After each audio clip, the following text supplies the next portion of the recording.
What's up everyone, Random Noise here, and today I wanted to show you how you can use your Korg Electribe to sequence other instruments, and more specifically I wanted to show you how you can use the Electribe sequencer to sequence VST instruments. I'm not gonna go through all the connection and connectivity, I have a separate video for that. So if you want to learn more about that, check out my other tutorial, and I will link to it in the description. So right now I have here an empty initialized pattern with basic sounds. And all the sounds are coming from the Electribe. But let's say I don't really like the kick sound, that I want to use a better kick that I have in Ableton Live. So here how it works. First you gotta make sure that your Electribe is connected to the computer, either through USB or through the MIDI in the back. Now, each one of the 16 pads on the Electribe is a channel, a separated MIDI channel that you can use to either control sound on the Electribe or outside of the Electribe. So if I want to use this specific channel, which is channel number 9, to control a VST instrument, what I need to do is change the oscillator from the onboarded sound to the audio in option. So when I press the pad, it doesn't generate any sounds from the Electribe. Another thing that we got to make sure is that inside the global menu, on page 6, the MIDI send filter is set to off, which means that we will not filter any information that goes out through MIDI through the Electribe and to Ableton. Now that we have all this set up, we can jump into Ableton. And right now in Ableton, I have my Electribe channel to capture the signal from the Electribe, the audio signal. So what I can do now is create a MIDI track and load any VST. So right now I'm going to upload an instrument into this MIDI channel. And this one is a preset that I created with Ableton Live Operator Synthesizer. And it is basically an analog kick that sounds like this. So right now, since the Electribe is connected to my computer with the USB connection, and if I go to the preferences to the MIDI section, and I see here that MIDI in from the Electribe is set to track and remote, it means that I am already controlling the VST.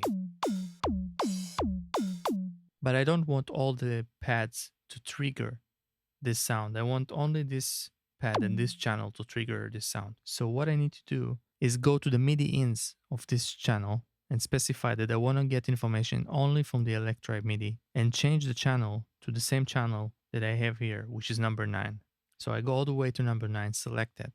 And now what's happened is that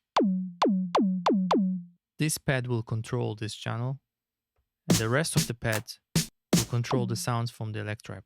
Something else I need to do right now is to change the pitch from the VST instrument, because right now this channel is sending C3 note, which is this one, but I actually wanted to send C1 note, which is this one. So I'm going to use for that a MIDI effect inside of Ableton Live, and this is the pitch MIDI effect. So basically what I'm doing is I'm taking the information from the Electribe and shifting it down. So instead of C3, I know that I want to go 2 octaves down, so it's -24. And now if I come back to the Electribe, go to the sequencer and play, it is playing now the sound from the VST.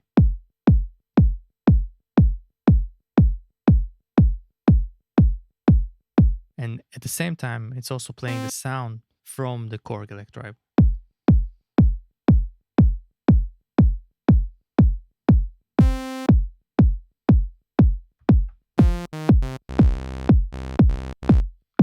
Now this method can be used not only for drums, but also for controlling some synthesizers and other sounds in Ableton Live. And not only in Ableton Live, but basically any other DAW. To show you how this works, I'm gonna create another instrument, and this time I'm gonna use the Wavetable from Ableton Live. And I'm gonna choose this channel now to control this instrument. So what I need to do again is change the oscillator on audio in state, so it doesn't generate any sound from the Korg Electribe itself.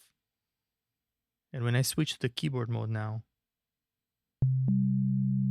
I am playing the Wavetable VST instrument from the Electribe. So let's upload maybe some pad sound over here.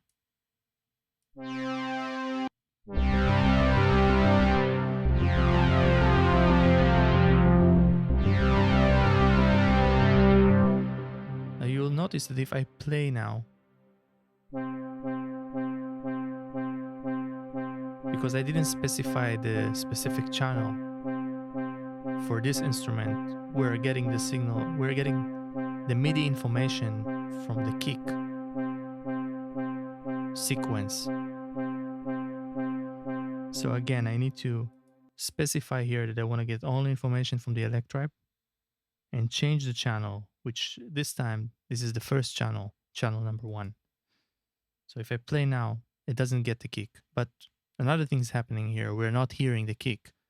And that is because the monitor here is set to auto and not to in. If you want to hear the kick as well, we got to change this to in. So now I hear the kick. And I can also hear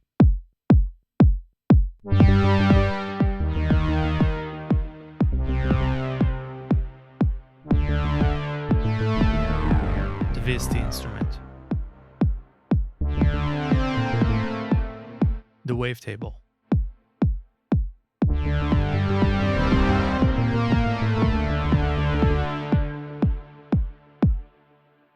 Now what I can also do is not only send notes from here, I can also send MIDI control information to control some of the parameters on the Wavetable. So let's say I want to use this filter knob on the Electribe to control this knob here for the filter.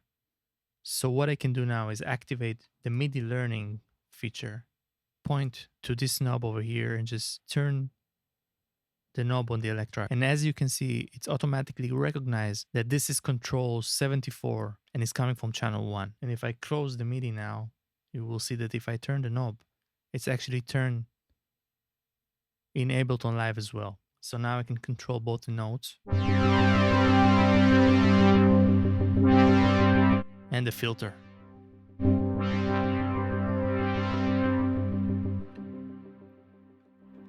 And this is basically it. This is how you can combine both the sounds on the Electribe and the sounds from your VST to enhance your track when working on the Electribe. Thank you so much for watching. I hope you enjoyed this tutorial and it was useful for you. If you like this video, please don't forget to like and subscribe, and I will see you next time. Thank you.